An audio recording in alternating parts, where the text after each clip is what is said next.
The road the American dream. It ain't no doubt. It ain't no doubt. Flair, bring that old cashmere coat out here. Gee, I love. Can't help it that I'm custom made. I can't help it that I look good, smell good, can dance all night long.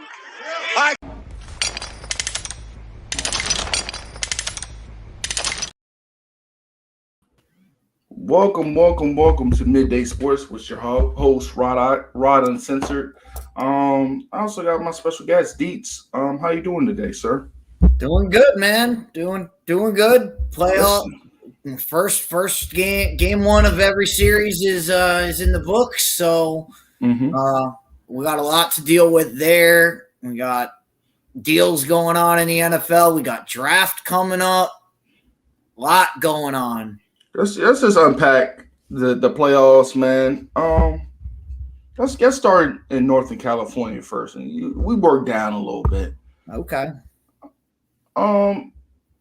Mike Brown looking like a genius.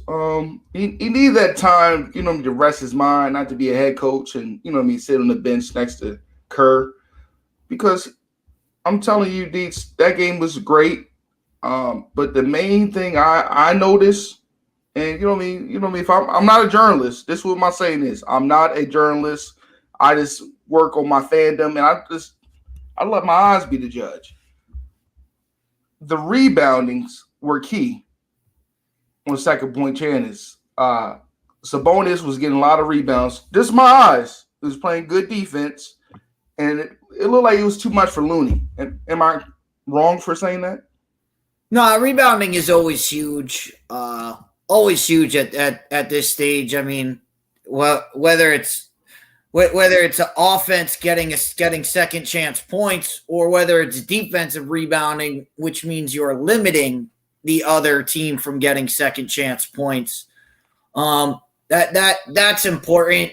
But I'm seeing a lot of people getting caught up in everything that the Kings are doing. Look, the Kings. Game one at home, okay. Well, 3-point win, awesome. Any win in the playoffs, you got to get 16 of them. So any win is big.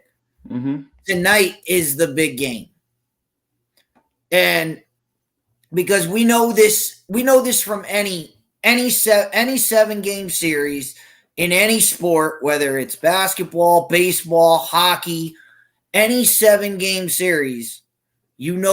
As the road team, your goal is to split. It doesn't matter if you win game 1 or game 2. If you go back home 1-1 and now have home court advantage, that's huge. And if you're the home team going into that, where you're the higher seed, your goal is to protect your home court advantage. So game 2 is more important, especially in this series where, the Kings came away, 3-point win. It was close till the end. This game right here is more important, because if the Warriors come out hot, steal a game in Sacramento, and we got then there's a problem. Hey, can I ask you though? Can I ask you this question though? If you are Kerr. Are you putting GP on Fox? Because you got to stop him some kind of way. Darren Fox, maybe. I might put him on Buddy Hield. What Peyton's going to give. Peyton's going to give you the defense. So you got. If you're Kerr, you got to decide who's the guy you want to stop. Which one do you want to stop from Sacramento? And so to me, I would look at who's got the hot hand, but I would start him on De'Aaron Fox, because De'Aaron Fox is a guy who, once he gets going, he can light it up. So if you put your best defender on him early, he might go in the tank, and you might be able to run away with it that way. So I would probably start there and see where Sacramento's getting the points from. But like I said, if you're the Warriors, you lost by 3 on the road in game 1. It's not like you got blown out on game 1. It's not like there was some catastrophic thing that happened. Mm-hmm. So right now, and like I said, if you steal game 2, well, you're in the same spot. You're in the exact same spot that you were trying to get to. So that's why tonight is more important to me than anything in that series. Man, because it was a great game to watch. To be honest with you, I enjoyed watching that game. There's another game I enjoyed. The California games that were really good. And I got to be quite frank, I was surprised what Kawhi did, because Kawhi been on the bench for like 3 years now. You know what I mean? I don't know what's been going on with him, but when he's on the court, it's Kawhi Leonard time. I mean, how many times do we have to see this in Kawhi Leonard's career? I mean, we saw it last year against the Dallas Mavericks. We saw it obviously when he was with Toronto. Mm-hmm. The playoffs come around and Kawhi becomes the monster that Kawhi Leonard that we always wanted Kawhi Leonard to be.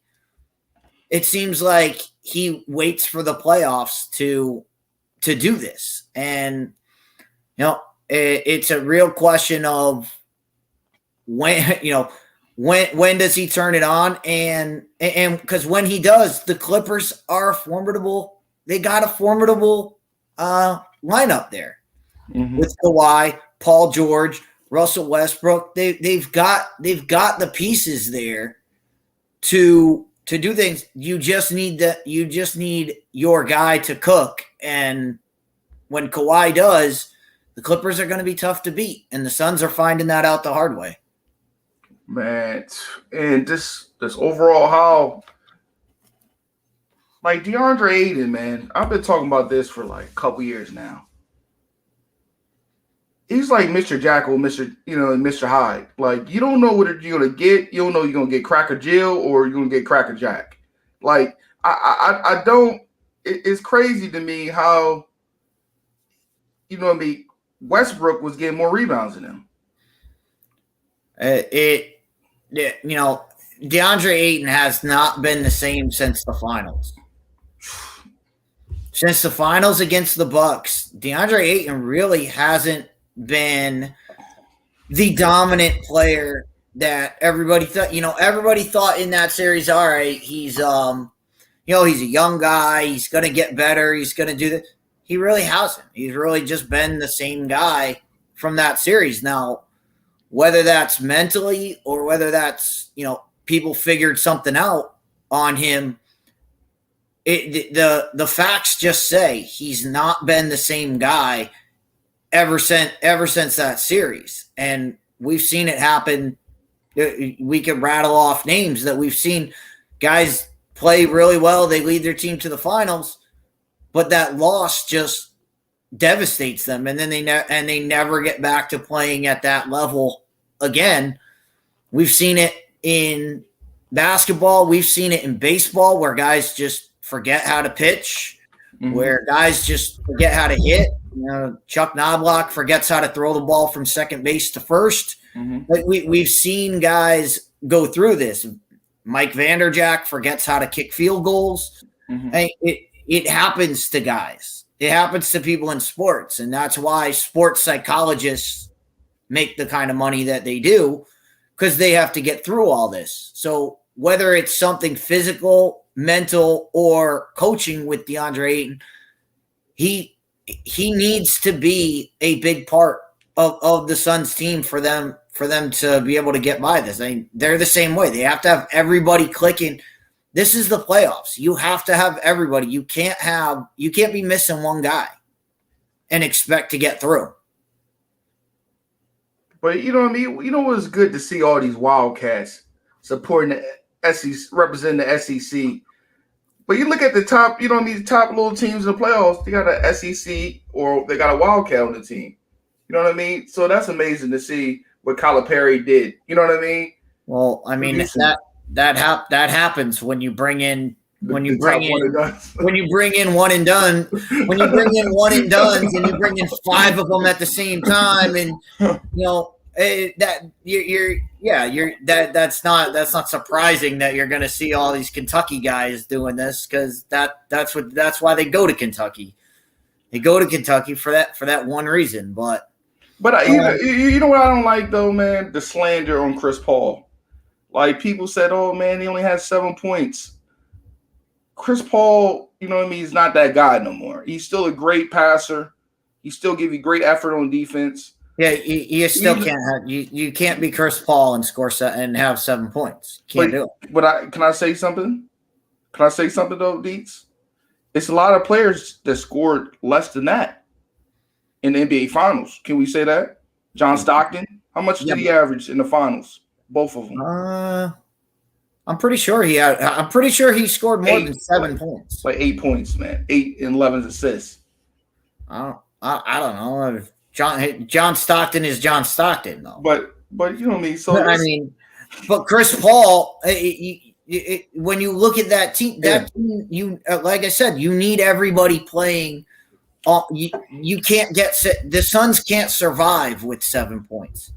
That's the difference. You bring up a guy like John Stockton. The Jazz that Jazz team could survive 7 or 8 points from John Stockton, because they were getting 30 from Karl Malone. They were getting 20 to 25 from Jeff Hornacek. They had Keith in the middle. They had all of those guys contributing to where Stockton didn't need to score. This Suns team needs Chris Paul to score, because if he's not going to score, then that allows the defense to focus on guys like Devin Booker. It allows them to pack the box and deny the ball to DeAndre Ayton. So Chris Paul needs to score when he's in positions to score the basketball, and you can't have a guy that is Chris Paul's caliber giving you that kind of performance. And I get it. Like, people don't want to pick on Chris Paul. Well, if Chris Paul wants to get credit for a lot of things, you got to take the blame when things go the opposite way. That's how it works. That's how fairness works. Yeah, man. You got to take the good with the bad. But what other games like really stuck out to you? Are we gonna say the Lakers shit for last? But I want to say this one right here, man. The Timberwolves, Murray, and Jokic, and that team. If Murray and Jokic are going like they did in Game 1, this might be a sweep, man. It's gonna be a sweep. It's gonna be a sweep.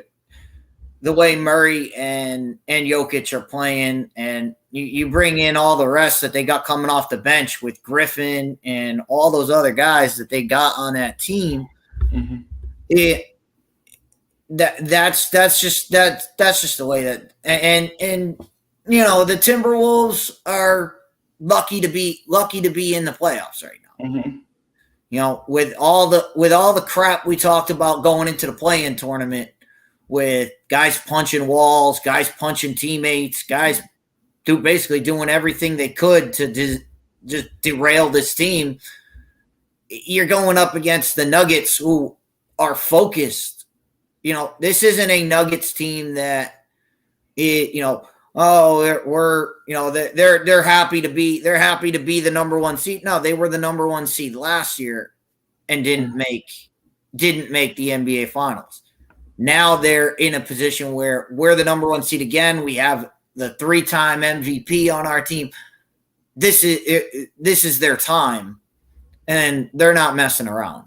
So what are your thing, man? Another sweep, man. Just bring the broom out for y'all, because y'all gonna kill the Hawks, man. This done dilly. The Celtics, done dilly. The Celtics. I never put that kind of stuff, especially on this Celtics team, because the way this team plays is, if they have a game where they go cold, the Hawks can steal one. But would I be shocked if it's a sweep? No. Would I be shocked if it goes 5 games? No. I'd be shocked. I would be shocked if it goes any longer than 5. If it goes to game 6, I would have to ask what the hell's going on in Boston. But let me just say this: if Tatum gives you 25, and Jaylen Brown gives you 29, you're not losing nothing. No. When those two are going, like I said, when they're going. But you know how they play. They play from the outside. If they go cold from the outside for one game, and we know what the Hawks are. The Hawks are. I gotta ask you a quick question. They're Trey. It's Trey or nothing. And if Trae Young gets hot and just bangs threes, he can get hot for a game. He can get hot for a game. What happened to Pritchard? That I don't know. He had a good little J on him. Like I haven't seen him since the regular season. I haven't seen him play in a while. So there might be an injury. There might be something going on there, or just not fitting in the rotation. Trying to whittle down their rotation. Maybe I don't know, or just saving them. They might just be saying, hey, we don't need you right now. We need And I would think if he's injured, they're probably just going to say, don't come back. Don't come back till we need you, and we don't need you right now. So take your rest, take it easy. Or it could be a situation where he's coming back off injury and they don't want to push him. Or it could just be, hey, we're good right now. We'll save you for when we'll save that bullet. We'll save that bullet for when we need it. But what's going on with this Cleveland Cavaliers team, man? I did not expect the Knicks to get busy on them like that. They ran into the Knicks. The Knicks are a good playoff basketball team. They're a good playoff team, and they'll be a hard out for anybody that they play. Jalen Brunson, we've talked about Jalen Brunson before. He's been there with Dallas. He's been in big spots. So he can lead that team. They have a couple shooters on that team, and they got the big guy on that team. So they're going to be a tough out. And I've never really bought into this Cleveland team. Why didn't you? I just never bought into the Cleveland hype. They got Donovan Mitchell, and everybody said, "Oh, this makes Cleveland a contender." And I looked at everybody and said, why? What else do they have besides Donovan Mitchell that you can really get behind? They're going to say Mobley and Jared Allen and Garland. They're going to say all them names. There's not much there. There's not much there in Cleveland. I never bought into Cleveland being a big time contender. I mean, they got the 4 seed. That's about where I expected them to be. Mm-hmm. And do I expect? I expect the Knicks to win this. This is a series I thought the Knicks would win when I saw it at the beginning. Now I think the Knicks will win in 6, but I so I'm not shocked that Cleveland lost game 1. Do you see the Nets getting any kind of get a win at all? You think it's going to be a swept too? If the Nets win a game, there's serious problems in Philadelphia. There's serious problems in Philadelphia if the Nets get a win, and I don't think they will. Yeah, man. So do you think in the offseason the Nets are going to try to throw some money on a key or make a move? I don't know what the Nets are doing. I mean, if you're the Nets, you tried that already. You tried that when you threw money at KD and Kyrie Irving. How'd that work out for you? I mean, right now, if you're the Nets, what you need to do try to draft something. They need to first identify what they want their identity to be. Mm-hmm. What do they want? How the Nets have no identity. They never have. They've never had an identity ever since they moved to Brooklyn.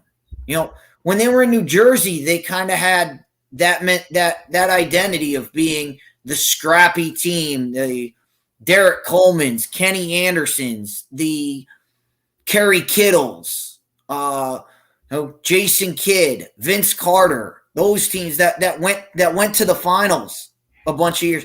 They were the scrappy kind of team. Mm-hmm. They have not had an identity ever since they've gone to Brooklyn. They have tried to be something that they're not.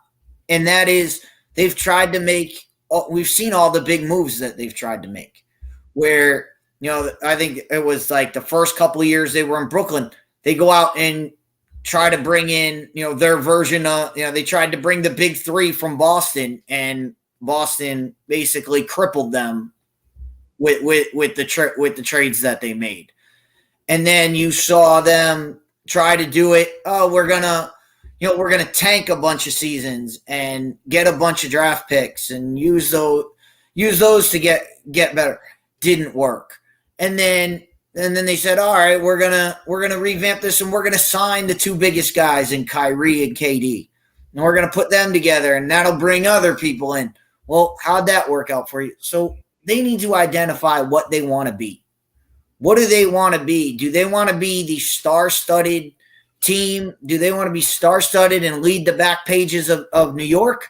Or do they want to be that team that's scrappy and can put together a roster that can play basketball? That's what they have to decide.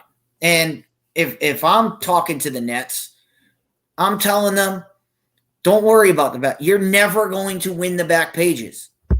I said this when they signed KD. It doesn't matter what the Nets do. The Nets could win the NBA championship. They could win the NBA. They could win the finals. And the headline on the back page of the New York papers would be Knicks lose. It would talk about the Knicks offseason more than they would talk about a Nets championship. That's how much they care. They don't care. The back pages don't care about the Nets. So they have to not fight for that. They have to just be the team, be who they are. Mm-hmm. You can't try to be the Knicks because you're never going to be. We see some major injuries in the playoffs, man. Giannis going down, 11 minutes in the game. Man, what do you think they still got a chance if there's no way he can go? They have no chance without Giannis. They have no chance. We saw that yesterday. I mean, the Heat just jumped all over. Once Giannis went out, the Heat went off, and you saw it. You kind of saw it. There was nobody in the middle to stop Jimmy Butler.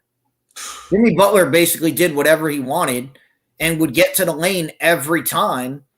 And when Giannis is there, there's a rim protector. When he's not there, there's nobody. There's nobody in there.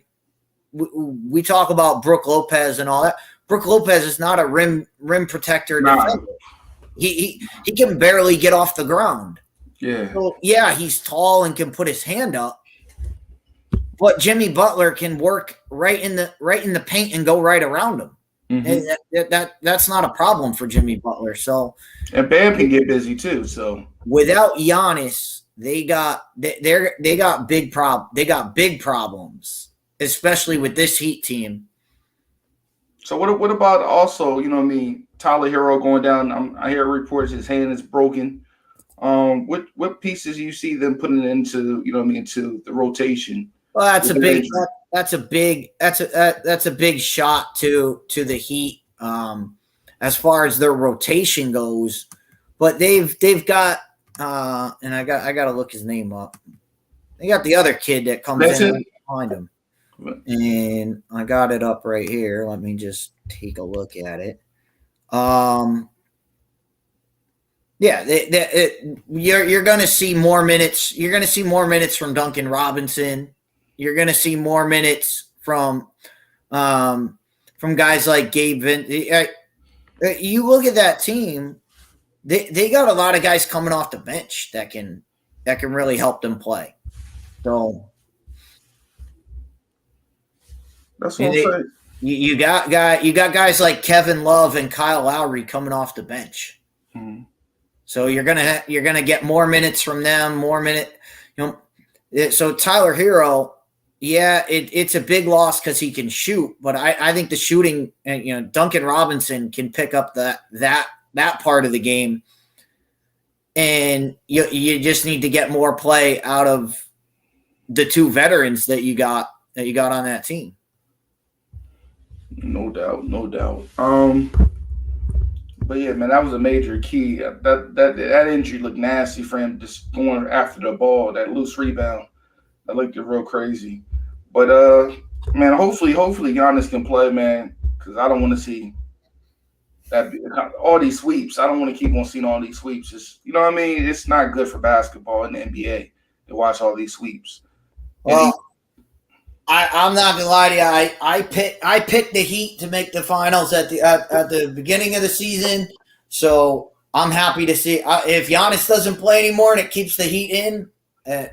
It's all good. And as a Celtics fan, I would love to not see the Bucks in the Eastern Conference Finals. So, that's just my fandom. But you're right. You want to see everybody. You want to see the stars play in the playoffs. That's what you want as a fan. And I was shocked when I actually looked up and saw the game. I was like, oh. And then I saw Giannis wasn't in. I was like, oh. This is trouble. So. Hey, let's move along to the Lakers. I gotta say this though, man. I was talking to Cole Johnson, and I told him, I said, man, Ja Morant needs to stop trying to play superhero and just needs to shoot mid jumpers. We go out for layups. You know what I mean? Trying to dunk on Anthony Davis is not a smart move. No. Definitely not, and don't take a charge from Anthony Davis. Yeah, I mean, what are you trying to do? Like, and we said that. I don't know if it was on this. I mean, we've said it on this program before. We said it on Thursday night on Fifth Down Sports Show. We said it. Ja Morant can't play Superman basketball. He can't, and it's not that he can't do it. It's that physically it will destroy his body. And what happened? 6'2", 170. You can't do that. He got injured, and look what happened to that team. They went totally. They needed him down the stretch, and he wasn't there for him. So, and the comparison I gave, to Cole Johnson, I said, man, he kind of remind me of D Rose. I remember D Rose used to dunk two hands on, you know what I mean? Power forwards. Eventually, them knees gave out on him. And what I mean? The knees eventually gave out on him. You won't even see D Rose. Look what happened with nobody. I mean, Derrick Rose was doing that with Chicago, and he was winning MVPs. And then all of a sudden, the injuries just piled up. And we've said that Ja Morant can't be going like a bat out of hell into the lane because there's too much tree trunks down there. You got to be able to. I mean, there's times when you can do that, but right now you got to pick your spots. You got to pick your spots a lot better for Ja. But hopefully, Ja Morant can come back because that wrist. You see how that wrist was looking? These. Yeah. I would be surprised he played the next game. I don't think we'll see him game 2. Hopefully, he can get back for game 3 and game 4 because they need him. How did you feel about Bane's comments? I think. Well, I mean, anytime you're asked like that, you gotta have your guys coached up better than that. Like, why go out there and say, oh, they did that. They had a career game and they had a career game. They won't do that again. All you're asking is for a guy to go, oh, you said that? Well, let me go do this. Let me show you what I can do next time. I mean, you don't give nobody clipboard material. Don't give people fuel.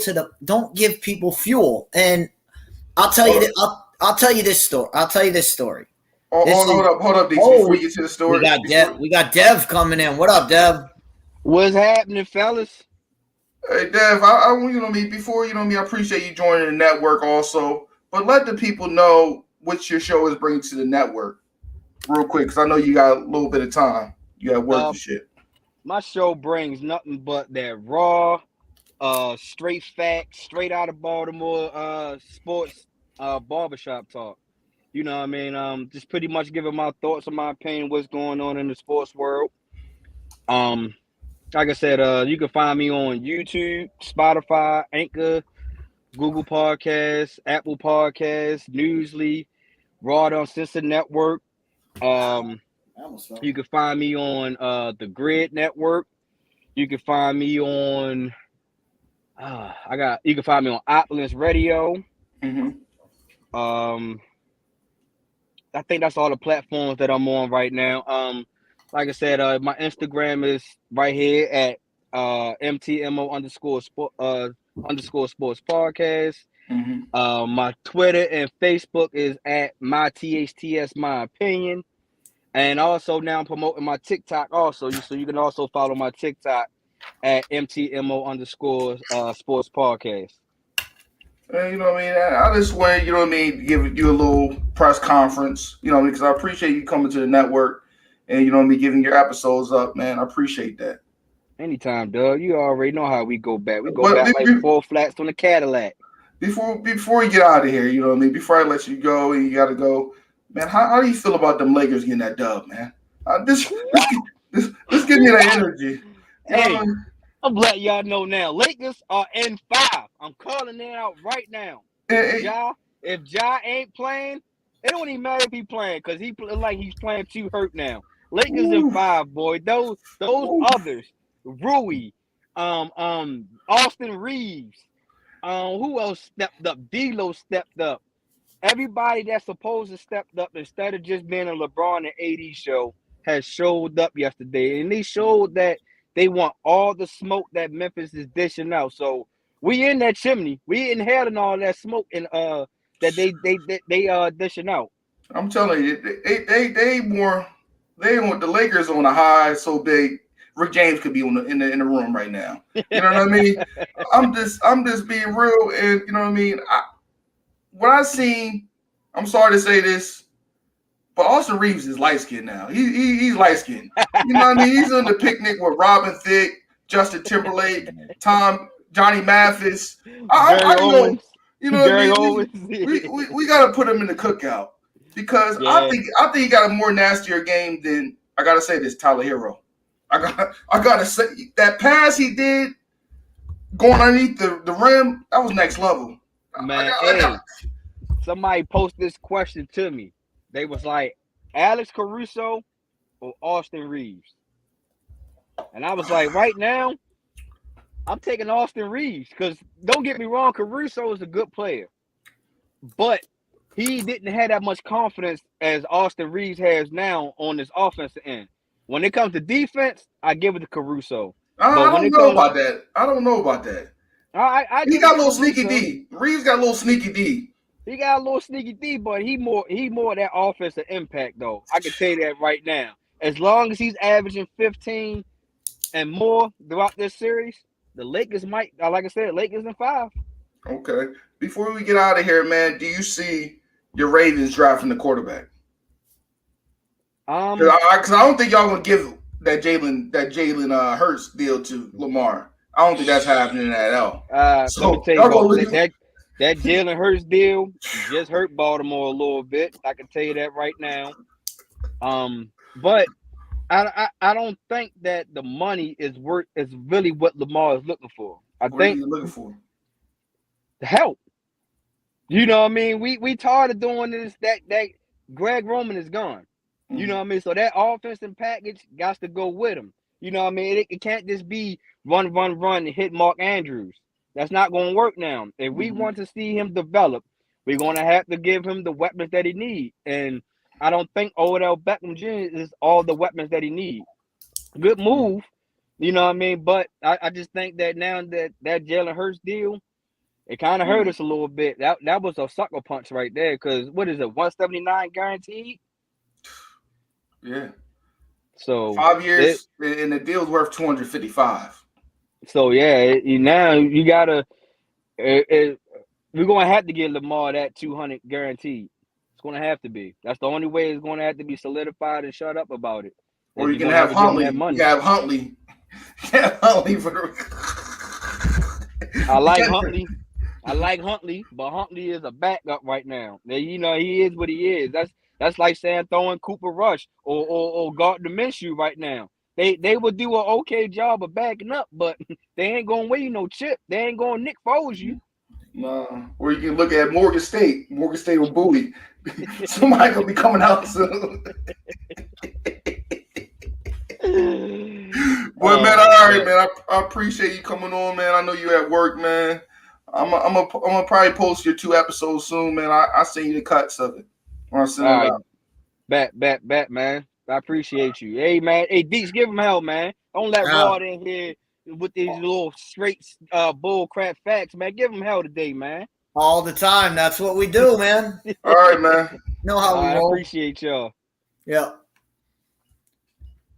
So, Rod, like I was saying before, so when I was in high school, we were playing. We had just come off a loss, and all of a sudden, this article comes out in the paper about our next opponent, and they write this whole article about I played for Notre Dame, so they're like, Notre Dame is going to have to go up against an unscored upon defense. This defense is not. They're 3 games in. They're beating teams. Their total score is 72-0. No one ever. Well, no, in 3 games they had scored. They had beaten teams. I think they won like 23-0, 23-0, and then had another game. But the whole article was about their unscored upon defense. That was the big article. So our coach put that article on the practice wall, on the wall right by our door. We went by it every single day for practice that week. Got to the game, first play, 56-yard touchdown run. Our coach pulled the entire team over to the huddle and said, unscored upon defense, go out there and do it again. We beat them 56-0. That all because it was in the paper about how their defense was so good and how nobody could score on them. And that's what people think. Oh, I've heard this all the time where people say, oh, that kind of stuff doesn't matter. That kind of stuff doesn't play in. It does. Because when you hear that kind of talk in the locker room, you have people every single day in the locker room going, I guarantee you right now, when the Lakers are together for their shoot around today, I guarantee you somebody's going up to those guys and saying, yo, did you hear that? You hear what they said? They said you can't shoot. Go do it. And there's no reason to put that out there. There's no reason to put that out there for another to inspire the other team. It's not necessary. It doesn't help anyone. It doesn't help the Memphis Grizzlies at all. And he pretty much said, he said, man, I'm gonna give him that shot all the time because I don't think he could do it again. I'm not leaving nobody wide open. Like, I'm not gonna leave nobody wide open like that. Yeah. You know what I mean? Like, I just at the end of the day, you gotta get smarter. It just at the end of the day, you gotta just be better than that. When somebody asks, and the reporters are going to do that. They're going to try to goat you into saying something. That's why they asked the question of him, like, oh, what'd you think of this guy's game today? He had a great game. He played, and you could say that. You could say he played the game of his life. He played the game of his life today. And we'll get back at it. We'll figure something out for game 2. And it's a 7-game series. We'll see. We're going to see him for at least another 4 games. And that's all you have. That you leave it right. You leave it right there, because anybody who's reading that knows what you're saying, but you don't have to say it, because anybody who reads that and is backing you would go, all right, see, he said he's going to check him up, and now he's not going to have a game like that. But you don't have to say it. You say it, and it just explodes to something you don't want it to be. So just leave it unsaid. You don't have that's what baffles me about these guys. And a lot of these guys don't have somebody to tell them, don't say that. That's not a good idea. Well, it starts with a lot of them. I seen, before the series started, Dylan Brooks said it'd be legendary if I could sweep LeBron James. Why are you? Well, you gotta win. You gotta win one. You gotta win one game first, and then guess what? That sweep ain't happening. So you don't give people extra motivation, man. You don't. You could just simply say, man, it's going to be a good series. And keep it at that. But you can't give when it's the playoffs, you can't give nobody motivation, man. But speaking, before we get off the NBA, before we get off this series, let me just say this, because I saw it in the coverage after the game. I've seen it in so many areas, and Rod, because I care about your journalistic integrity. Mm-hmm. I need my receipt too. I need my receipt because I told everybody they're going to make the playoffs. There's so many people out there right now that the Lakers won Game 1, and I have seen it in different groups. I've seen it friends of mine that have said this. And I just shake my head at how stupid these people. This is why people don't like LeBron James, because people are out there saying LeBron led his team to a victory in Game 1, and I'm like, what are you talking? Did you even watch the game? No. Because there's no this is what.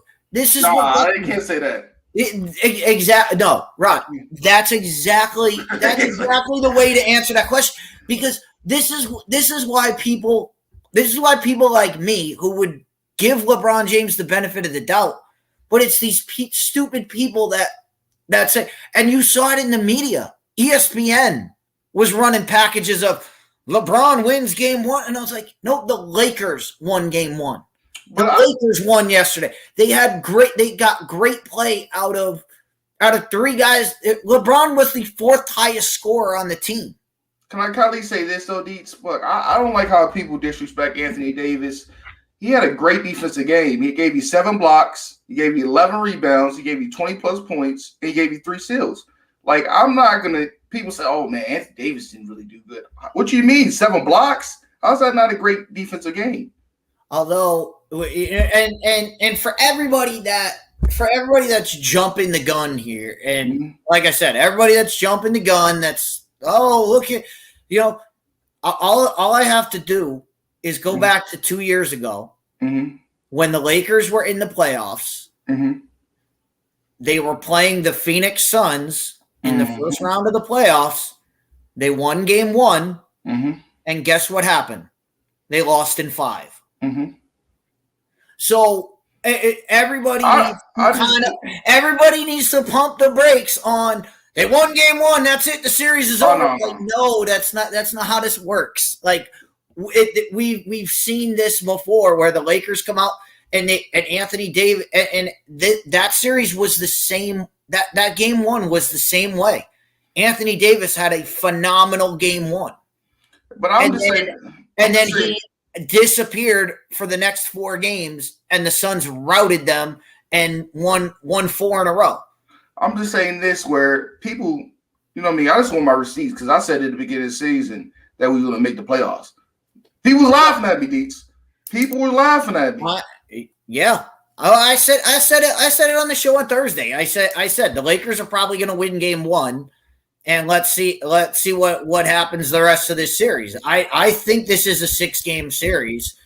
So to win, and for that to happen, the Lakers would have had to win 2 games. So if Ja don't come back second game, they ain't gonna have to at least score 20-something points, and you're gonna have to expect Jerry Jackson to score at least 37. And I mean, the Lakers have done what they're supposed to do. They won a game in Memphis, so now they have home court.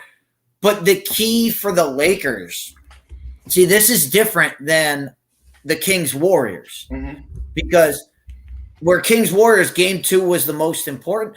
Game 2 is the most important for the Lakers because when you have the higher seed down, you can't let them back. You can't let them up off the mat.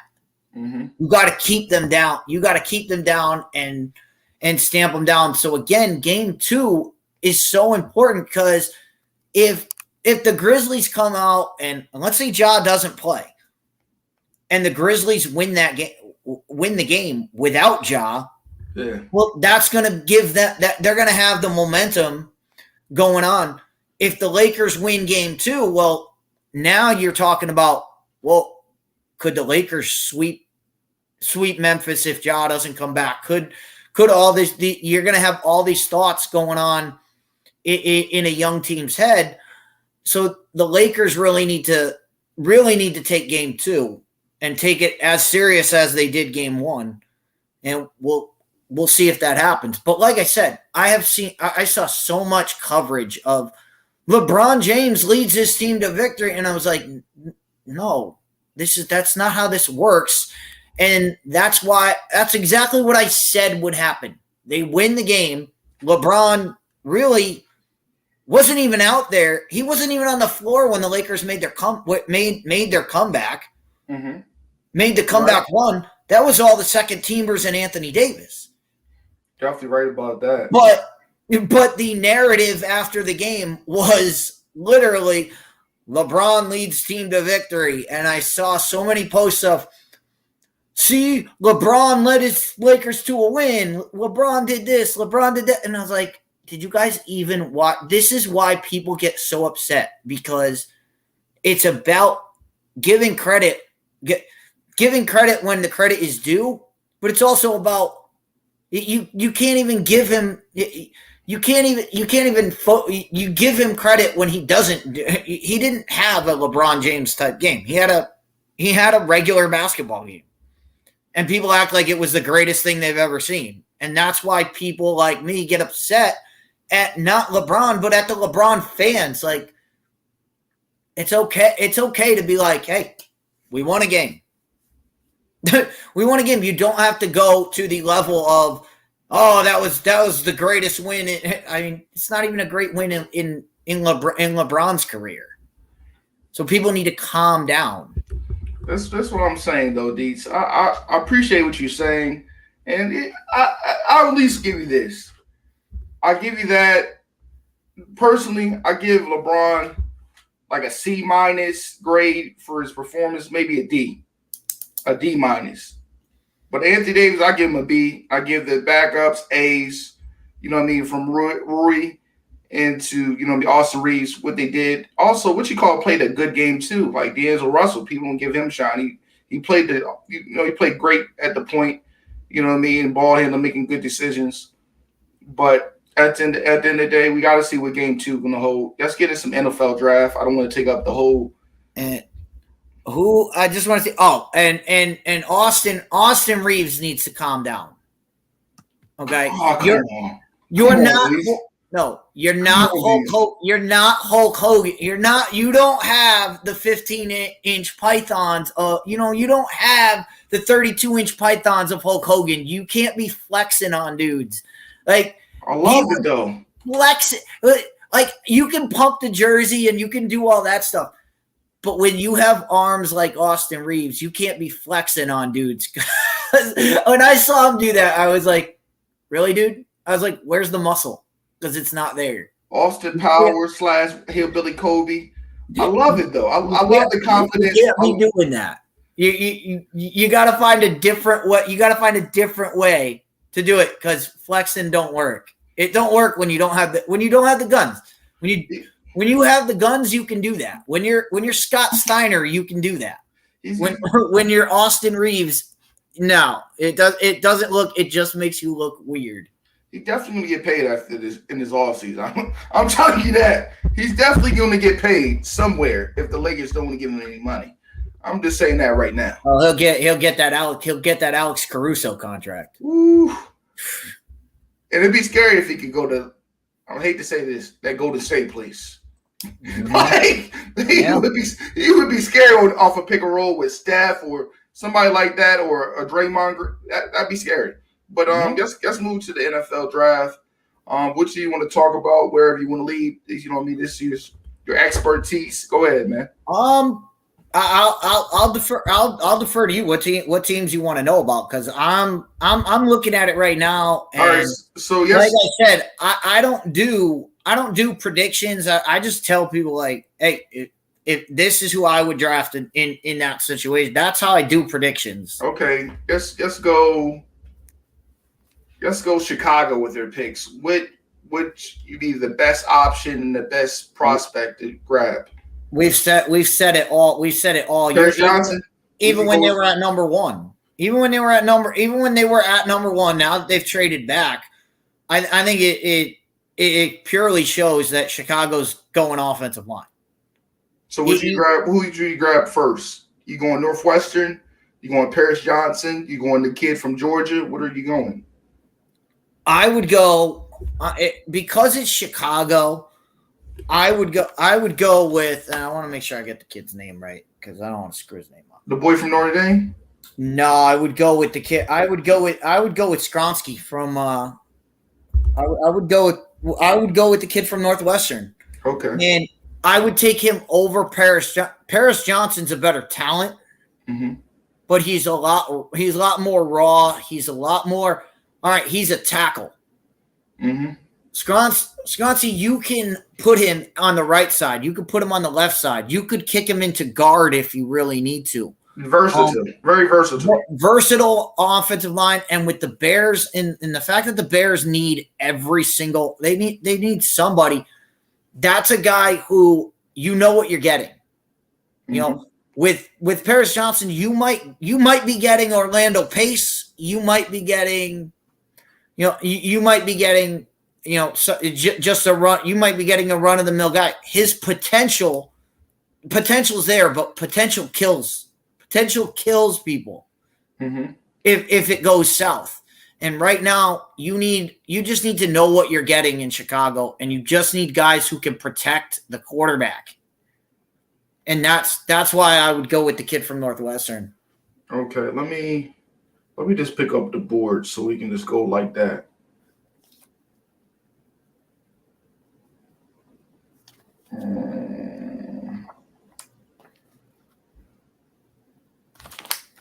All right, let's go like that.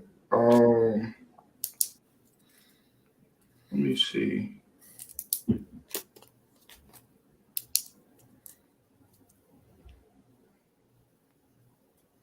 Okay, let's go. Who do you think the first pick would be? I think it's a no-brainer. It's a no-brainer. You traded up, so you know it's a quarterback. You don't make that trade and not take a quarterback. So in that scenario, I'm going with Bryce Young. I don't see any reason why you wouldn't take Bryce Young. Okay. I mean, the only thing people say about him is, oh, he's too small and he'll get hurt. Well, he didn't have any injury problems in college. He didn't have anything.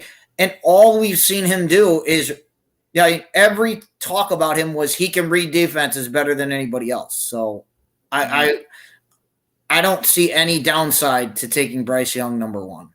Okay. Number two, who do you think the Texans are picking? What would you pick? Well, since Bryce Young's off the board, you got to go with C.J. Stroud. Even though he's a guy, I've said this already. I don't believe in C.J. Stroud right now. And you can go back. You can go back to my assessment of Josh Allen. I said I don't think Josh Allen will be a franchise quarterback. He has proven me wrong, and I have said it every time I talked about Josh Allen. He has proven me wrong, and I'm glad he did. I'm glad when somebody proves me wrong in that way. And what was that game? Was it against Northwestern? CJ? No, it was Iowa. Was it Iowa or Northwestern? It was both. CJ Stroud struggled in the first half against Iowa, struggled in the first half against Northwestern, struggled at the Big House against Michigan, struggled at home against Michigan. That's why I have a lot of questions about CJ Stroud.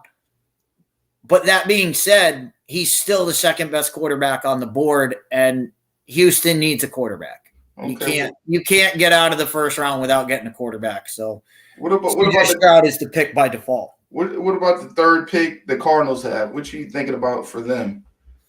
The Cardinals, if they don't trade out of that pick, because they really you got to find out from with them. You got to find out what are you doing with DeAndre Hopkins? What is happening with DeAndre Hopkins? Are you going to move him? If you're going to move him, then I would go out and get Quentin Johnson at the third pick, though. You can't go into a season with Kyler Murray having nobody to throw the ball to. I mean, you have to have guys to throw the ball to, and you look at who they would. If you get rid of DeAndre Hopkins off, you already lost Christian Kirk last year. Mm-hmm. You know, your other wide receivers consist of the kid from Baltimore, Hollywood Brown. Yeah, you got Hollywood Brown, and you have the other kid from Purdue, Rondale Moore.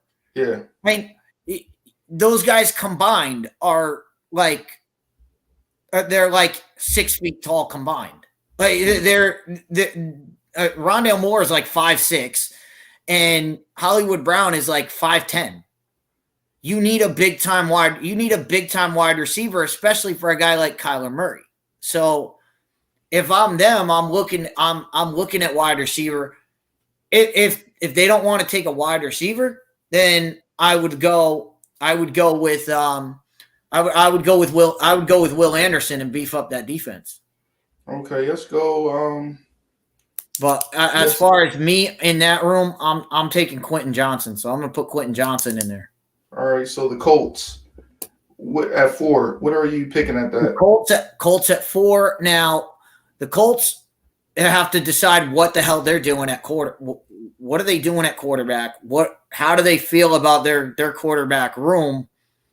And to me, at that stage, I don't think there's a quarterback worth taking in the top 10. Now, how they feel about Anthony Richardson, that would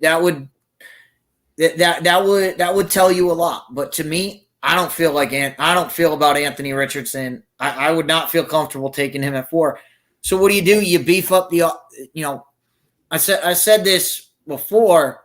You had Jonathan Taylor, who was one of the best running backs in the league.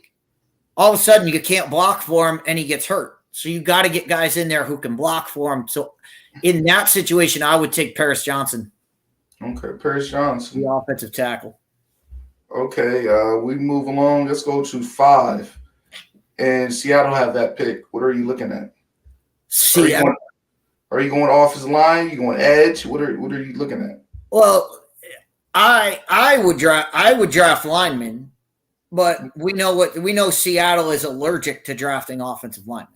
They just are. And this is a team that put a converted basketball player at left tackle.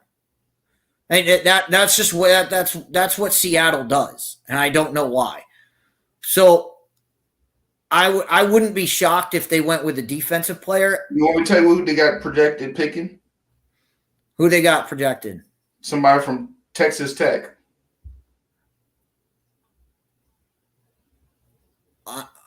Tyree Wilson. Really? Yeah. Go ahead, Seattle. Do what you got to do.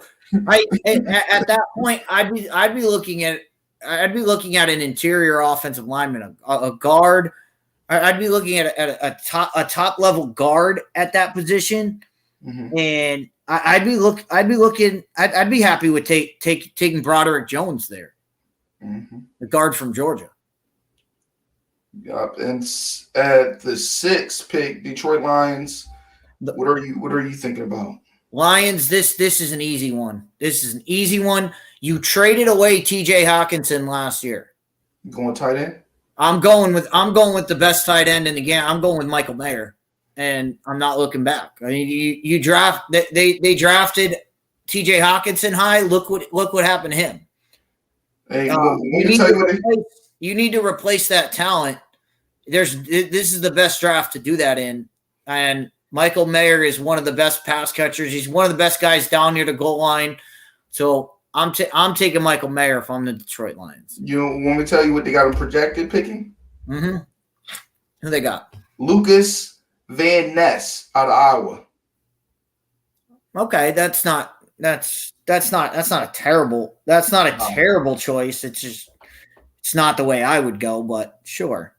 All right, let's move to the 7th pick in the first round. The Raiders. The Raiders. This is a tough one. This is a tough one for me because knowing who they are, knowing who their head coach is, and you know their head coach well. Mm-hmm. He's as offensive minded as you can get. Well, the Raiders need defense.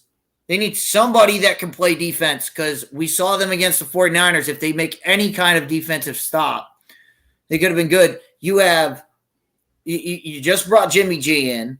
You've got Adams on the outside. You've got Jacobs, who just came off a great rushing season. So I think you're set at those positions. Now let's get in there and get somebody who can stop. Is there anybody that fits the Raiders better than Jalen Carter? Jalen Carter and I think his position, being a defensive tackle, he would be a great pickup for them.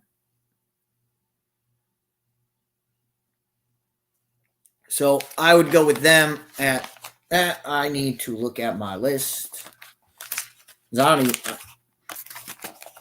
know that I think 8 is Chicago, but I need to take a look at that. It's in my book somewhere. All right. And the pick for the Raiders was let me see. They had a cornerback from Oregon. You want to guess his name? So they got the oh.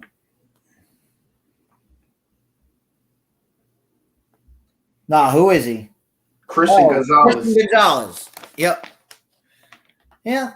I mean, if you're gonna go corner, I don't see why you wouldn't go with Joey Porter. I don't see why you wouldn't go with Joey Porter Jr.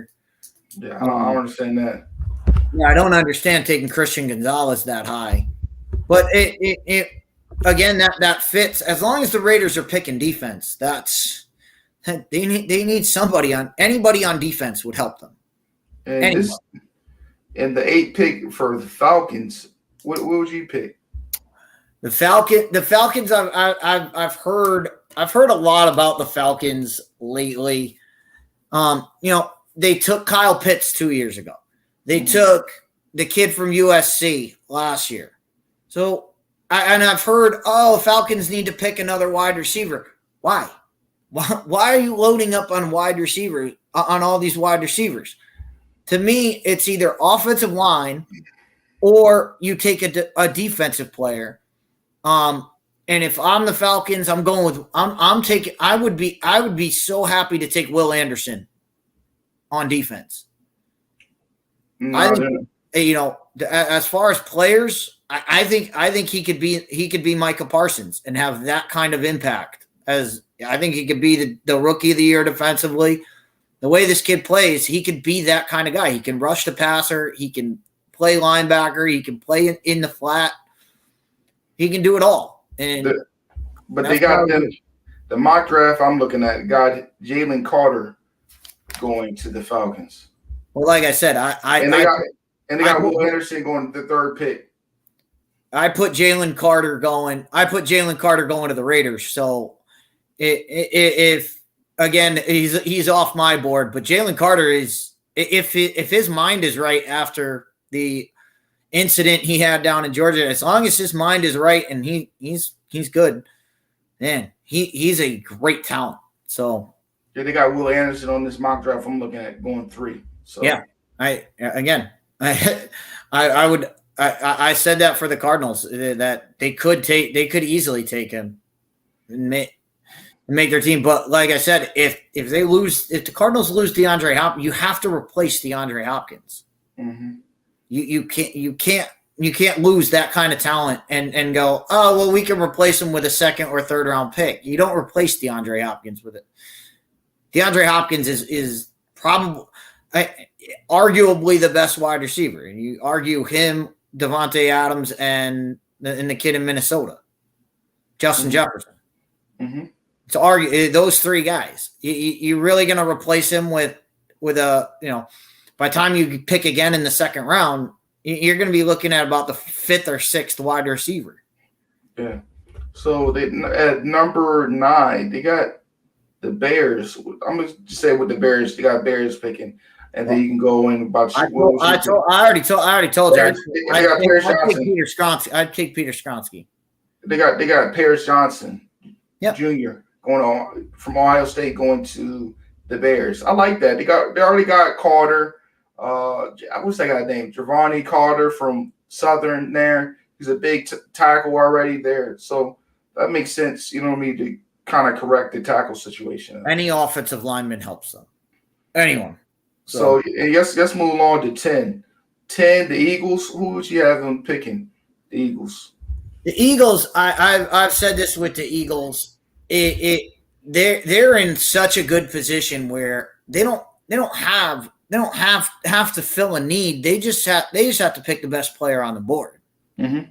And for me, I'm just looking at my list here, and I would go out and get an offensive line. We've seen a run on offensive linemen, but I'm just looking for the kid. I'd get Osiris Terrence from Florida.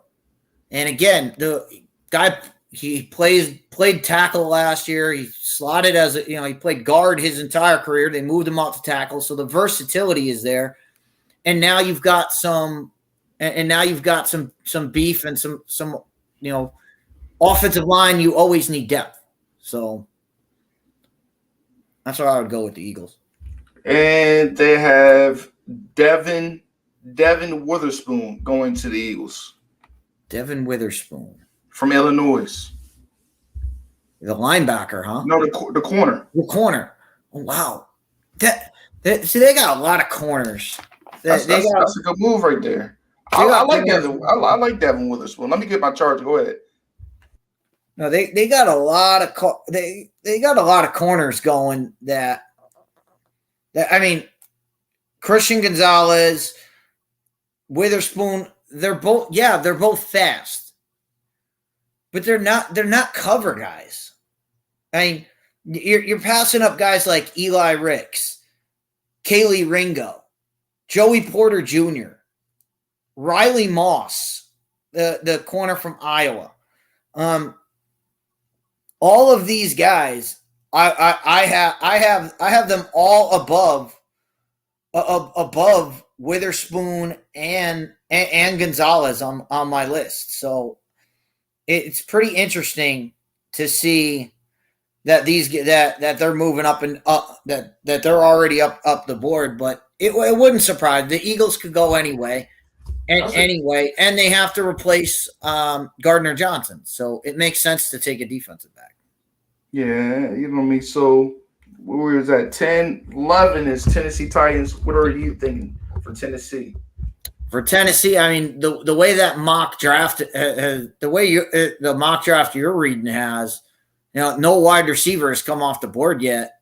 And they took a chance last year with the kid from Arkansas, which I had no idea what the hell they were doing. They traded away A.J. Brown. You saw what happened to that team without a wide receiver. You need a go-to wide receiver. And since Quentin Johnson's off the board already for me, I'm gonna go to second on the list, and I'm I'm torn at this, but I'm gonna go with Jordan Addison from USC. I think he's the second best wide receiver. I think he's guy won the Bolitnikoff, and then all he did last year was help Caleb Williams win the Heisman. So nope. You not on this draft. They got him getting Peter Skoronski from Northwestern, offensive tackle. Yeah. Well, and like I said, I have Skoronski going to the Bears, and I have Paris Johnson going to the Colts. So they're already off the board. They're already off the board on my picks, so they can't pick them again. Yeah. So that's what they got. I think that's a good move to build that lineup. You know what I mean? For some to get Henry going again. You know what I mean? He was a lead rusher a couple years back. To get him going again. I don't think they're going to trade him. I don't see nobody picking him up, man. Trying to go giving them picks for Derrick Henry. He got too many miles on him. But there are multiple ways. There are multiple ways to get Derrick Henry going.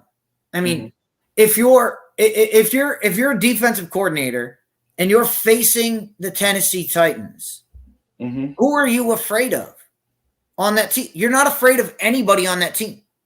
You're not afraid of anybody on the outside. You're not afraid of any of their wide receivers. You're not afraid of their quarterback. So the way you're gonna pack the box to stop Derrick Henry. That's just what you're gonna do, and you're gonna say you're gonna live with. All right, let's see what the wide receivers can do. That's why I say in that spot, draft a wide receiver who can spread open the field, and now you open up some of the holes for Derrick Henry. So, yeah, you can go. I mean, if there's a top level offensive lineman there, absolutely take the offensive lineman. But if you're talking about drafting the third or fourth tackle on the board, as opposed to take the number one or number two wide receiver, I'm going to go wide receiver every time. Because I especially because you don't have anybody in Tennessee, and you saw what happened. I mean, you saw what happened. They traded away their best player, didn't replace him with a good enough talent. You need to get somebody in there that can replace what A.J. Brown did for you. Yeah, but they got damn, I already said for Tennessee. Yeah, they got you said they got Skoronski, which if he's on the board, it makes sense. If he's on the board, it makes sense. Number 12 for Texans, who do you think they would go after at 12? Texans for a second time. Now you already drafted the quarterback, and on my draft, since all those guys are gone, I'm going to the defensive line, and I just want to get the kid's name right because I gotta look him up.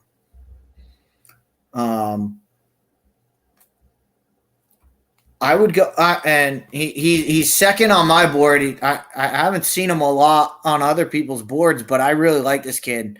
I'm going with Zach. I'm going with Zach Harrison from Ohio State, and get a defensive end.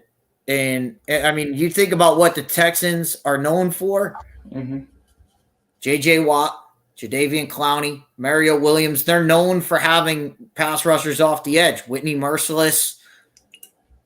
They don't have any of those guys anymore. They got to replenish those guys. You said Ohio State, right? But it's coming from the receiver position. They picking up Jackson. So they're going with Jackson and I'm not high on Jackson and Jigba Smith. I know a lot of people are. A lot of people are enticed with his speed. I go back. The game I go back to is the Rose Bowl from 2 years ago. Jackson and Jigba Smith really faded away in that. That was the game where Marvin Harrison really became the number one wide receiver at Ohio State. That's what I'm waiting for next year. And that's why Jackson and Jigba Smith, that's why he scares me at the NFL level, because he can really, yes, when he's on, he can put on a show, but he can fade into the background. He fades into the background too much for me. And that's why I don't have him. And if I were to go wide receiver there with, as I said, I've already got Quentin Johnson off the board. I've already got Addison off the board. I'd be looking at two guys, and one of them is Keyshawn Boutte of LSU. Because when that's a kid, no, 6 foot 205, and he runs a 4.4. Mm-hmm. he's a good dude. He's a great player when he's on. Mm-hmm. And the problem is he you go back and watch the Florida State game. Yeah, he wasn't on. He wasn't getting the ball, and when he doesn't get the ball, he can get frustrated. But when he gets the ball, you can watch him make plays. And I want to say, and you watch the Alabama game, he dominated against Alabama. Mm-hmm. And that scores more. That puts more weight. When you dominate a Nick Saban defense, you're doing good things. So okay. So, but let's move along for the Jets. The Jets are picking Broderick Jones, offensive tackle from Georgia, at 13. Makes a lot of sense. I think I put him to Seattle. So that would which would take him off the board. But I think if you're the Jets, I think you have to go offensive line. And I'm just looking at my list here. Yeah, and I'm going. This is interesting to me. And I know my pick is going to be wrong. It's going to be wrong on draft night. But when we get 2 or 3 years down the road, you're gonna hear about this kid, because I love the way he plays, and I can't pronounce his name, so I just call him the center from Michigan. Mm-hmm. Yeah, I'm not even gonna try. So, but you talk when you go out. I don't understand. I don't understand why the hatred for this kid. All he did, he came from a small school, went to Virginia. First 2 years, first team All ACC. Goes to the Big Ten, transfers to Michigan. All he does, first team All Big Ten. And then last year in his senior year, wins the Outland Trophy Award as the best lineman in the country. I mean, I don't understand. Everything seems to be lining up with that. I think he's the best. I think he's the best pure offensive lineman in the draft. And if I'm the Jets, that's what I need. I need that to spark my running game. Yep. And let me see. Where am I at? The Packers.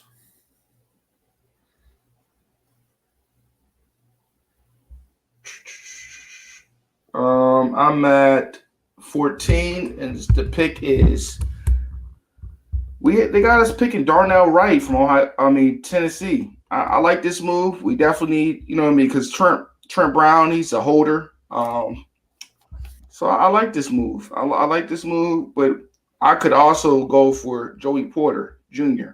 But what you think about 14 for the Patriots? I think it's too much. I think it's too much for Bill to pass up. Joey Porter Jr. fits everything the Patriots love. Mm-hmm. They love having guys. They love having guys with NFL pedigree. Well, there's nobody in this draft that has more pedigree than Joey Porter Jr. Mm-hmm. So, well, while we here, where do you see got our Tennessee's receivers going?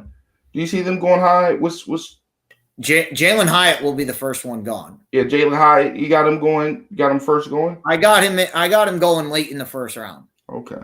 I have him fifth. I actually have him above Jackson Smith and Jigba on my board.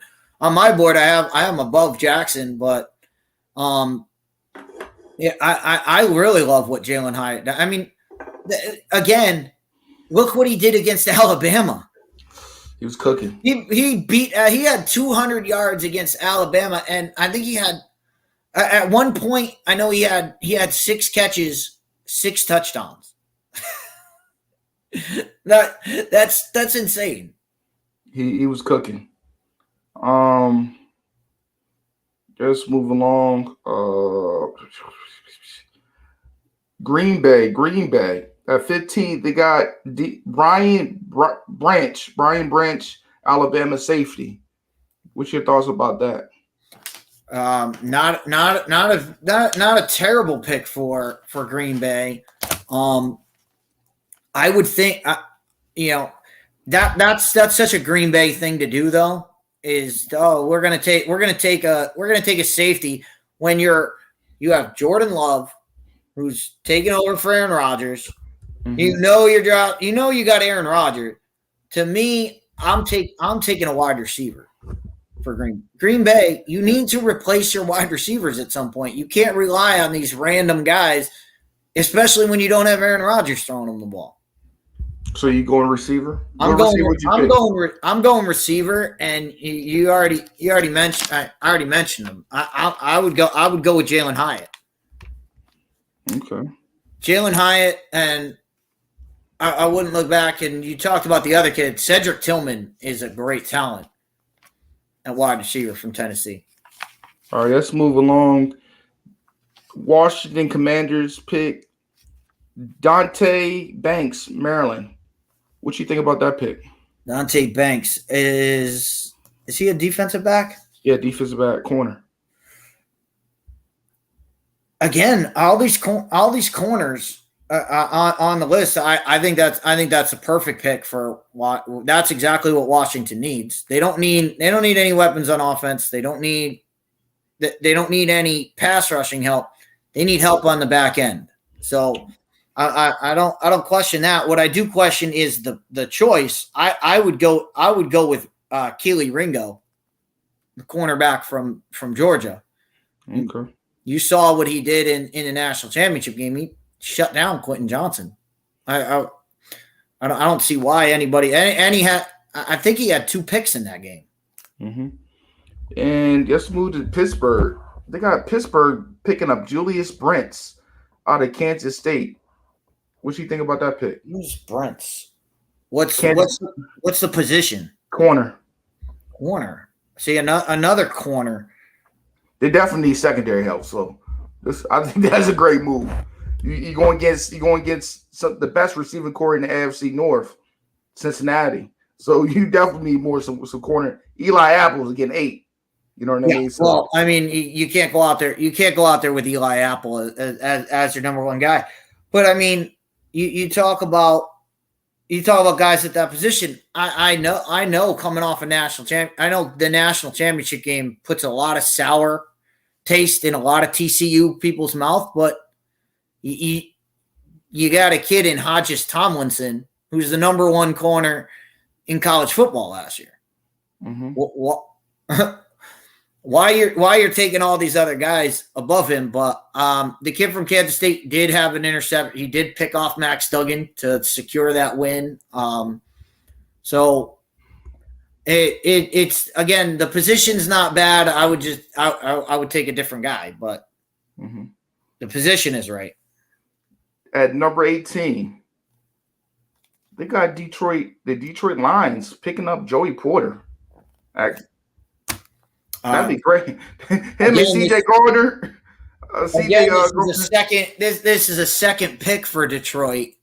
And I forget who they had him taking. Who they had the Lions taking first? Oh, they had him going against Lucas Van Ness. Oh, that's right. Iowa. They had Van Ness. I'd be surprised. I'd be surprised if one of those picks is not a tight end in this draft. And since I took the tight end first, because I really think Michael Mayer is that good, because I did that there, the next step for them is to get a line. I'd be looking at a linebacker, and I think this is a perfect spot to take Jack Campbell from a different Iowa player, but I would take Jack Campbell from Iowa. Okay. I think he's the best linebacker, and I think he's the best pure tackler. And I think he can be a leader. You already have Hutchinson, who can get after the quarterback. Well, now you get a guy who can lead on the inside. Forgetting about somebody. I'm saying this right now. What's today? The 17th of April, 2023. James Houston will have a big year next year. Mm-hmm. I'm going to say he's going to easily be a top 10 sack leader next year. Yeah. A lot of people think I'm crazy. But I think Hutchinson Hutchinson's going to get all the attention on the other side, and You let Houston go. You put Houston on the other side. Now you need some guys in. You need guys in the middle. You need guys in the middle that so that they can't just run the ball right up the middle and cancel those two guys out. So you get a nice middle linebacker like a Jack Campbell who can force plays, force the ball to the outside. That's why I would look at linebacker for the Lions. Okay, man. I know this is gonna make you laugh. Number 19. Guess who they got, man? Connecticut's very own at 19. Are you kidding me? Will Levis. Oh, yeah, Madison, Connecticut's own Will Levis. Who they got Will Levis going to? The Buccaneers. Oh, my God. Wow. Will Levis replacing Tom Brady. There's some heavy shoes for him. I mean, if that's what Tampa Bay wants to do, more power to them.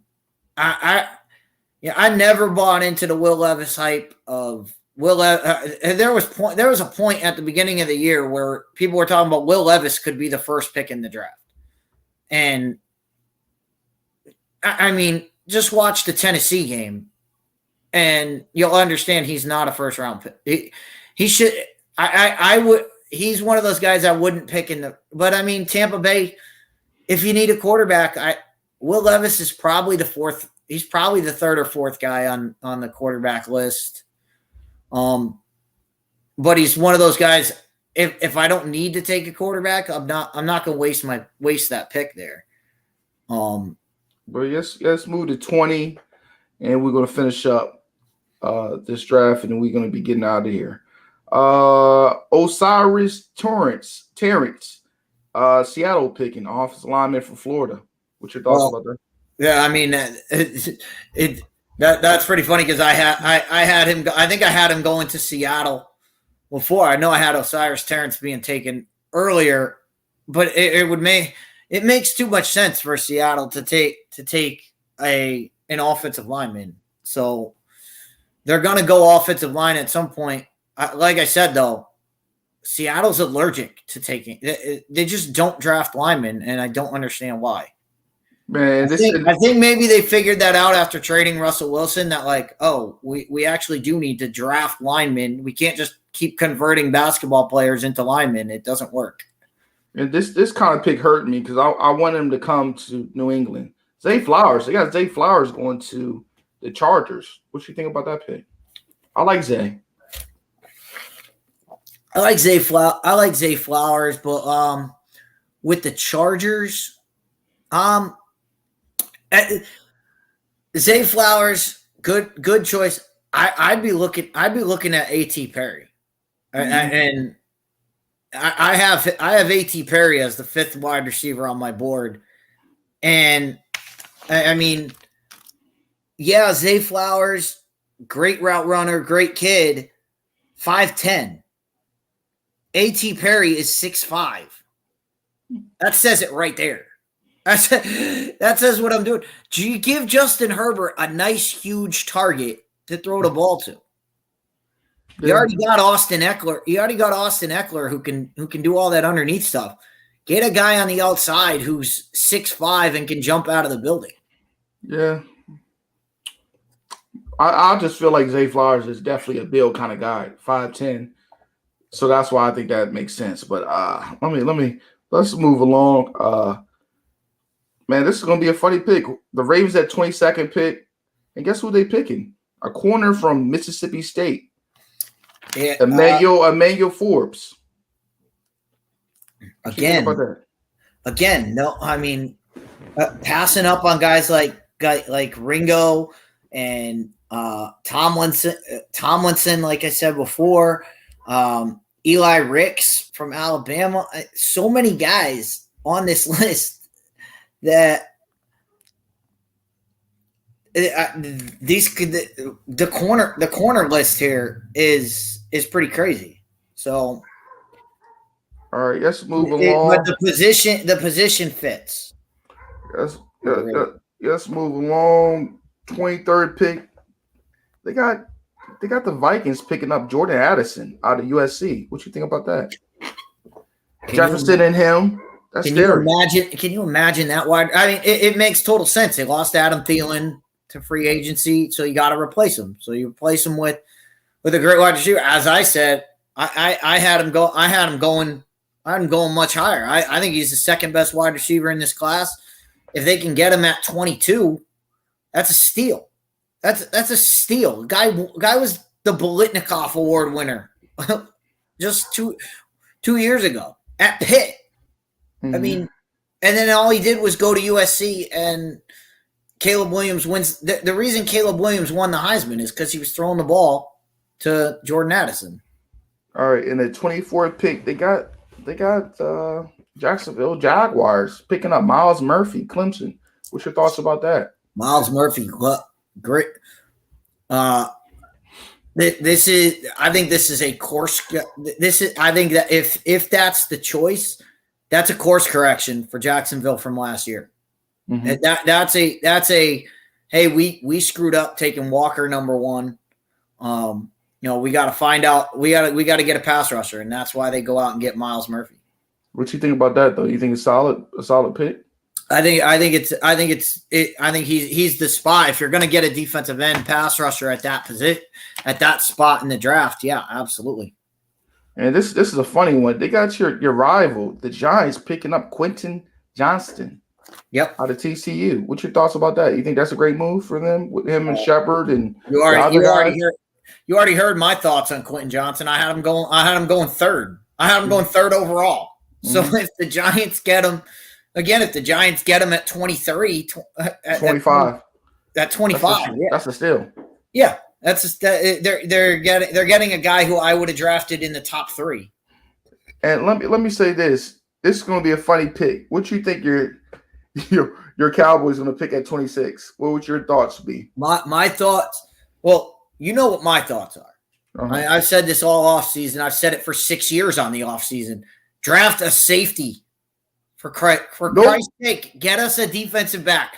But the Dallas Cowboys don't do that. I guarantee it's going to be an offensive line. You're wrong. A tight end, Sam Laporta, out of Iowa. Very good, very good tight end. And third on my tight ends list. I would, if I'm going tight end there, I'm going with Darnell Washington, and for one reason and one reason only. He blocks like an offensive lineman. Blocks like an offensive lineman, and he's 6'7". 6'7". Look, you watch the play that he scored a touchdown in the national championship. You watch the play. All Stetson Bennett did, it was like he was throwing a layup. He just threw the ball up in the air, and the guy is 6'7". He just out-jumped everybody to get it. But I really want that Bauer. I want that Bauer kid next year. Everybody's going to want Brock Bauer. Oh, my God. Brock Bauer will be I'd be shocked. A tight end for like the first time will be a number. If he's not the number 1 pick, I don't know what you're doing. The guy is a monster. Man, but this scares me right here, man. This gives me the shingles. It pains me to say this. They got the Bills picking up a running back, Bijan Robinson out of Texas. This would be scary. Absolutely, Bills. What's the one thing the Bills? I mean, they were in the Christian McCaffrey sweepstakes last year. They didn't want to give up pay the price that the 49ers did, and you saw what happened. They couldn't run the ball last year. They couldn't run the ball. Their leading rusher was their quarterback. This would be scary right here. Just get them over the top. This gets them over the top. It would definitely be some. It would definitely. That's the exact pick I had for Buffalo. So, but and this 28 pick, what's your thoughts be for the Cincinnati Bengals? What would you think? The Bengals. I mean, what else do the Bengals need? What do the Bengals really need? I mean, you look at their entire. I'm looking at them. I think their offensive line is still a project, and I still think you have so many weapons, but it doesn't matter how many weapons you have if your quarterback, if you can't block anybody. And just go watch the game they played against the Dallas Cowboys. They couldn't block anybody. And let me tell you this. If he goes to Cincinnati, he's rookie of the year. They got Michael Mayer going to Cincinnati. You cannot stick all them weapons right there. Oh my goodness! Think about all of that. Joe Barrow's gonna throw for 50 TDs easily. With all that weapons. But man, 28. If Michael Mayer's still on the board at 28, Jesus Christ, something's going. I mean, so that would mean the Cowboys took Sam Laporta over Michael Mayer. Like what? What do we do? I would be screaming at my TV if that happened. 29. They got the Saints picking up Brian Brees out of Clemson. What's your thoughts about that? Love Brian Brees. Brian Brees is a man. He is. He's one of the. I love this kid. I've seen interviews with him. He is one of the most polished kids in the draft. 2 years ago, probably would have been a top 5, top 10 pick. Last year, his play fell off a little bit, but the way this kid handles himself off the field, I love this kid. He could be the best pick in the draft. Okay, they got him doing that. They got him picking that, and let's finish it off. They got the Eagles picking up Nolan Smith, edge out of Georgia. Mm-hmm. This would be scary. This would be scary with all they already have on that defensive line. This would be a great pick. I think that would be. I said it before. I said it on another program where if Will Anderson were to fall to them at 10, I think the Eagles would jump on it because they have all that beef inside. You have all that. You have everything inside with Jordan Davis, with Fletcher Cox. You have the other pass rusher on the, you have the other pass rushers on the other side. Now you add in another rotational guy, Nolan Smith. Not only can he rush the passer, but he can also play you some linebacker if he has to. He can drop it. He can drop. He's not just an edge pass rusher. Right, and 31, they get it done and over with. They got the Chiefs picking up Anton Harrison out of offensive tackle from Oklahoma. What do you think about this pick? That's an interesting choice. It's the right position because they got to pick up because they lost Baby Zeus. It's the right position for the Chiefs. I just wonder if that's a reach as far as the player selection. I would be looking at I would be looking more to guys like I know people are gonna jump on me for this, but I like this Zion Nelson kid from Miami. Mm-hmm. I've been watching tape on him. I like him. I like guys from good blocking schools. So I would be looking at the other kid I was just looking at him. Kid from Wisconsin, Logan Brown from Wisconsin. Mm-hmm. I think they would fit Andy Reid. I think they would fit Andy Reid in that offense. But yeah, offensive line is definitely Kansas City. That's Kansas City's need. That's what they need to beef up. So okay, man. Before we get out of here, what you got coming up this week? This week, we got a little show. We got a little show going on tomorrow. I think. Okay. What time are you gonna start the show? Let the people know about the show. We have the very first episode of our new show called "Setting the Scene," where basically we're just going to talk about anything that we've seen, whether it's sports, whether it's entertainment, whether it's TV, movies, whether it's people just talking, saying stupid things, and we're going to go Tuesday and Wednesday. And Tuesday's show, obviously, since it's the first show, we have to pay homage to anybody who knows. Everybody knows Jennifer Lawrence is the first to do anything. First woman to ever be in a movie, first female action star. She opened her mouth and said some of the dumbest things I've ever heard, and we're just going to make fun of her for it. The Hunger Games did sell a lot of money, though. I'll give her that. Hunger Games was crazy. But to actually say on camera, there was never a female action lead before Katniss Aberdeen. Sorry, I'm sorry, no. And the what we're gonna focus on is not what she said, because what she said is absolutely stupid. But the best part of that whole thing is what happened after, because she got memed out. You go and watch any of these things. If you watch anything now, everything is always, Jennifer Lawrence was the first one to do it. She is the first for everything. That's a comment on everything. Like Rings of Power. People are commenting on the show Rings of Power, and they were saying, Jennifer Lawrence was the first elf to do this. Every single time. Like the Little Mermaid trailer. Oh, Jennifer Lawrence was the first mermaid. She has been memed all over the place. So obviously, since it's our first show, we have to pay homage to Jennifer Lawrence. So we will with that. So we'll get all of that. We'll get you set up with that. And then Wednesday we'll do our second show, which is more important to me as an MCU fan. But I will tell you right now, everybody, this is going to break the internet if this gets out, because people are going to be on me. But I'm telling you right now, Black Panther was a raging success for the MCU. But because the people upstairs, people like Kevin Feige, they took the wrong advice from Black Panther, and it has destroyed Black Panther was the start of the destruction of the MCU.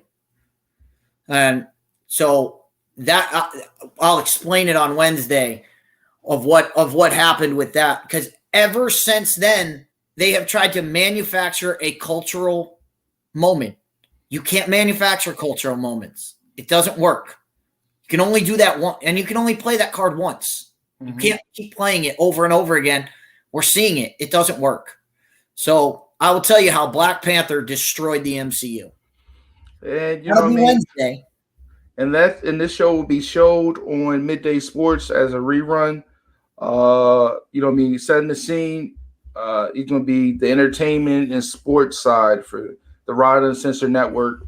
So those 2 episodes will be on the network after they're finished. So it'll be fun. And then of course Thursday we have the Fifth Down Sports Show.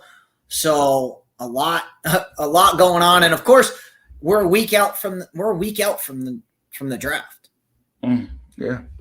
So we're going to do pretty much what we just did here. We're going to do our mock draft and go through who we would pick, why we would pick them. And of course, as always, Fifth Down Sports Show, if you want to talk your team, that's the place to come in, because we don't care. We're not affiliated with any teams. If you want to talk about the Cleveland Browns, we'll talk about the Cleveland Browns. I mean, that's how it is. So if you want to be involved in the mock draft, 8 o'clock on Thursday, jump on in with us. And if you're on there, I'm just trying to think of a random team. If you're a Green Bay Packers fan, jump on in, and when the Packers are on the board, we'll go to you. We go to the fans. We don't sit here. I don't sit here and go, well, Adam Schefter says this or Mel Kiper says this. I could care less what those guys say. I want to know what the fans are thinking, what fans want their team to do, because that's more important to me. They know their team a lot better than these guys do. So we'll get into all of that. We'll do that on Thursday, and then we'll be right back here again. Hopefully we'll have some round 1 games done by next week. Hopefully, hopefully we'll have some done, and hopefully we'll have some game 7s to talk about. By the time we come on next week, hopefully we got some game 7s, because that's always fun. After the beginning of the month, I'm taking a week off, just to let y'all know, wherever, my subscribers are that watch a non-journalist. I am going to be out of town from May 5th, to like this, I think it was like the following Thursday. So I'm going to be gone for like 6 to 7 days. So, you know what I mean? So Midday Sports will be taking a break then after that, the beginning of the month of May. So after that, we're taking a break. The other shows will be on rotation and that's will be it. You know what I mean? So just want to give that few announcements out. Awesome. You know, I'm getting married in May, so there you go. I gotta take a break. You know, yeah, gotta get ready for that. So it's been another episode of Midday Sports with Rod and the Lunch Crew. Make sure you go check it out. Setting the Scenes tomorrow. What time? That'll be tomorrow. We're gonna do the live show at 7:30 a.m. But that's just because that's when I get home from work. So, so check it out 7:30, or y'all can rewatch it later. Watch the replays. It'll be up. We're not doing this as like the morning show. I'm just doing as I'm gonna get it out there, and hopefully you can catch it. And we're gonna be showing the videos. I mean, it's gonna be pretty much us reacting to what's going on. So, if you're up and you want to join us, by all means, jump in. If not, catch us on the replay. It'll be up there. It'll be on both our channels. It'll be on Fifth Down, and it'll be on Rod Uncensored. It'll be on the Uncensored podcast. It'll be up there. So it's all good. All right, Chris, you have a good weekend, good week, and I'll probably stop by Thursday and check you out. Awesome. As always. Anybody is always welcome. So all right, and I'll see y'all later. All right.